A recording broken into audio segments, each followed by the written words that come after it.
Hi, I'm Jen from Cape Gold Bees, and I'm going to show you how I winterize my beehives. Today is November 1st, 2020, and it's a cool day. The bees are flying a little bit, but I think they're getting ready to make their cluster. So here's what I'm going to do. I have already treated these hives 5 times with oxalic acid with the gas vap. And each time I pulled out, a few days after I treated, I pulled out the bottom board and saw enormous numbers of mites. So I know if I had not treated these bees, potentially all these colonies would be dead in spring. So what I do when I treat is I put this bottom board in. But you can see some mites on there. There's a few now, but there were a lot before. But when winter is full on, I take these boards out because the bees need a lot of ventilation in the winter. They need to get rid of the moisture. So I actually like to overwinter with no bottom board. It's just a screened board back there underneath this. And these are both nukes. They're small colonies. And I have colonies down there, if you see that. What I'm going to be doing is I am going to open these colonies just on top, and I'm going to add a shim. This is the shim. I've made these out of 1x3 planks and put them together with nails, and then I drilled holes on one side, 2 holes, and I covered the holes with tool material so that air can pass in and out, but bees and other creatures cannot. And I'm going to be adding this to the top of this colony with a piece of newspaper on top of the frames with sugar, dry sugar on that newspaper.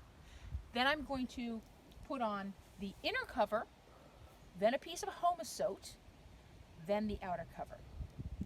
When I'm all done with that, I'll be wrapping the hive in black tar paper. So here I am. I'm going to open this colony on the top and winterize it. Please also note that I have a mouse guard in front of each colony. You really need a mouse guard because the mice will do a lot of damage if you don't have it. And you don't have to buy something. You could just put that wire in front, and that will work just fine. Also, I recommend that you do not go into your colony at all from the time you take honey in September. Don't bother them because they are trying to get ready to overwinter. So I would avoid it. I have not been in these colonies in a long time. They're not going to like this very much. So I anticipate that I'm going to smell bananas when I go in here because they don't want to be messed with today. And I don't blame them. It's cold. So that's why I have my gear on, because I anticipate they're going to be mad at me. All right, here they are, hanging out. I have a piece of newspaper. I don't have a suit. And I'm going to do this. I'm going to put a bunch of dry sugar on top, as much as I can, really. The sugar and the paper will actually absorb some of the liquid as well. The sugar is just a little extra food for them. If it's a warmish day and they can break cluster, they can get up to it. Otherwise, they really can't get to it.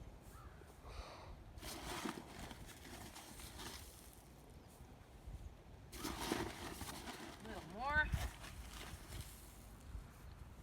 All right. Now, I'm going to put my shim. Now, the shim has these holes that I talked about, the ventilation holes. I'm going to put them facing the other colony because I don't want a lot of wind to get in, but I do want the bees' respiration. I want their liquids they're giving off to go through the holes, the condensation. Next, I'm going to put the inner cover with the notch up. Then the Homosote, if your Homosote is notched, and you can buy these or you can make these. The material can be found in big sheets at Home Depot, and it's pretty cheap. So I'm going to put this right on top, but that gives a little hole there for condensation to get out, and a bee could escape that way too. Then I put on the outer cover. Now I will weigh this down with something. I will wrap it in tar paper, and I'm will not mess with these bees until I have to in the spring. That's what I'm going to do.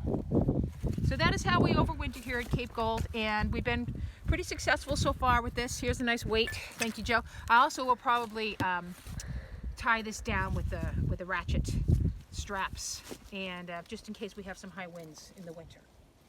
And these bees hopefully will be alive in the spring. One more thing I wanted to note. My nukes, whenever possible, I will cover with a migratory cover, and then I will slowly push them next to another nuke or another colony so that they can share warmth. And I wrap the entire thing in black tar paper. So I will do that, and I'll show you what that looks like as well. I also make sure they have enough of an opening that they can get out the dead bees. I worry if the opening is too small and it gets clogged with dead bees, and then they can't get out for a cleansing flight. Often in bigger colonies, I'll have a hole at the top in one of these boxes for the bees to exit from, just in case the bottom is clogged up with dead bees. Here is one of my colonies completed, just about completed. I still have to put the ratchet strap. I have my mouse guard. I have the larger opening open there for them to get the dead bodies out. I have my shim with inside there's a piece of newspaper with a mountain of sugar. I have the holes in my shim with the screening in front of it, and I have those facing another colony, so there's like a windbreak, but their respiration can get out. And I've wrapped it in black tar paper. I was very generous with my staples. I used big, long staples. And I wrapped this colony for solar gain and also to cover up any cracks, so it's not drafty. All right, so hope they're alive in the spring.